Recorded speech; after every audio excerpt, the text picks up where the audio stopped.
He once mocked her for her size, her look, her pace, her dreams. He left her broken and alone with a child. But destiny had its own plans. Years later, at the same gate he now guards, there stood the woman he abandoned, now his boss, living the life he could never afford. Get ready for story that thrills, amaze, and entertain. This is Folktales by Helen, where magic, mystery, and adventure come alive in every tale.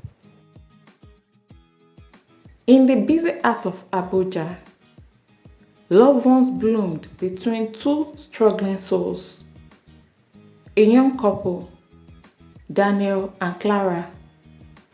They fought through life with nothing but hope.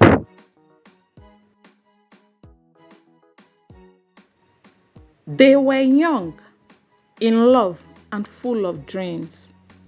But dreams sometimes aren't enough. Daniel was vibrant, full of energy, full of plans and ambition. But he struggles to be able to fend for himself and the family was very tough. Clara, on the other hand, was soft, a plus-sized lady, kind and always smiling. But despite being poor, she loved her husband too deeply. But Daniel, he never seemed satisfied. He complained about everything. Her size, her look, her face, the way she walks, everything. Nothing Clara did ever pleased him. Neighbors often heard the arguments, the frustration in Daniel's voice, the quiet sobs of a woman trying her possibly best to keep everything together. Then one day, he left. No warning, no goodbye, just gone. He left her alone with a baby boy and a broken heart. For weeks, Clara didn't know what to do. There were nights she cried until dawn, holding her little baby, Junior, close to her chest. But pain, if it doesn't break you, it builds you. And one day, she rose. Clara began working anywhere she could find work. Construction sites, markets, on the streets. She carries everything carryable. On the construction sites, she carried every bucket full of sand, fetching water for laborers, cleaning the floors. She did everything she could lay her hand upon. People would whisper, "That's Daniel's wife. Look at what life has turned her into." But Clara kept going. Day after day, under the burning sun of Abuja, her hands grew stronger. Her body began to grow smaller. Her spirit unbreakable. The same hard labor that once shamed her was shaping her into someone new. Soon, she began selling cold drinks to workers. Then, she saved enough money to buy fruits and started blending them into juices. Our little juice stand became popular. Bright bottles lined a counter, and the smile, a beautiful smile, began to return. Every day, was a battle of exhaustion and despair. But day by day, something began to change. The same hard work that broke her also built her. Her body, once full and round, became slim and strong. Her eyes, once tired and dull, started to shine with determination. Clara didn't notice at first. She was too busy surviving, but others did and admired her efforts.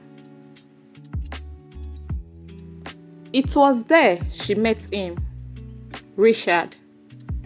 He was very gentle, well-dressed, calm, and handsome. He saw beyond her past, beyond her struggles. He saw her. One afternoon, after buying a drink, he said to her, "You remind me of my mother, strong, hardworking, and pure." Those words healed something deep inside Clara.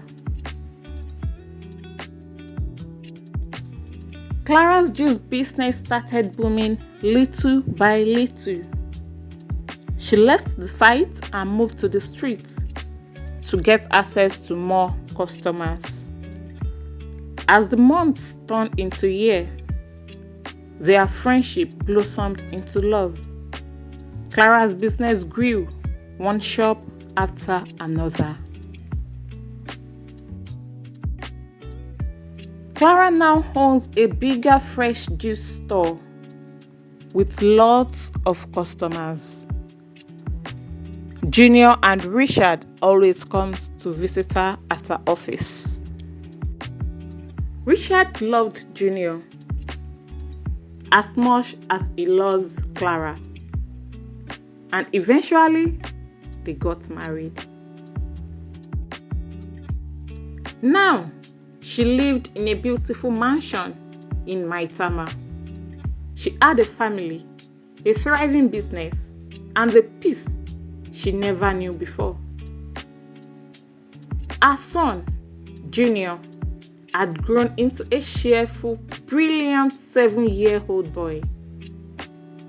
Together, they ran Clara's Fresh Juices, one of the most popular brands in Abuja.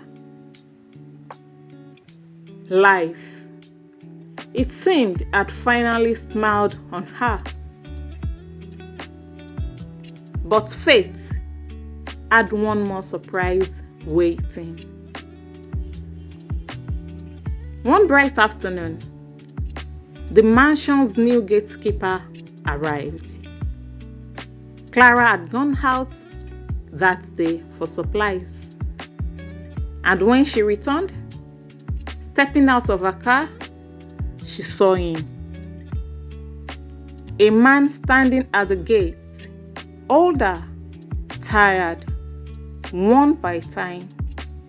He lifted his head and froze. It was Daniel. His mouth opened, his voice trembling. "Clara, is that you? Is that really you?" Clara looked at him, calm, elegant, and graceful. No anger, no bitterness, just peace. And then she said gently, "Good afternoon, Mr. Daniel. Please make sure the gate is locked before my husband returns." Those words hit him harder than any insult could. He stood there, speechless, watching her walk away. The woman he once mocked, now living the life he could only dream of. One evening, Clara was relaxing in the garden. Then Daniel came begging for forgiveness. But Clara just looked at him and smiled. Clara didn't feel any anger. She didn't feel pity. She felt gratitude for every pain that made her strong and every moment that shaped her destiny. She had learned that life doesn't always need revenge. Sometimes, success and peace are the sweetest answers. As she stood on the balcony, she could see Daniel by the gate, small and quiet, but she felt no hatred, only gratitude. She had learned that life doesn't need revenge to prove a point. Sometimes grace is enough.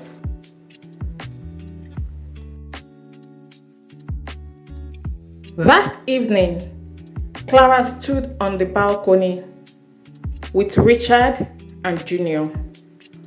The sun painted the Abuja sky in shades of gold and rose.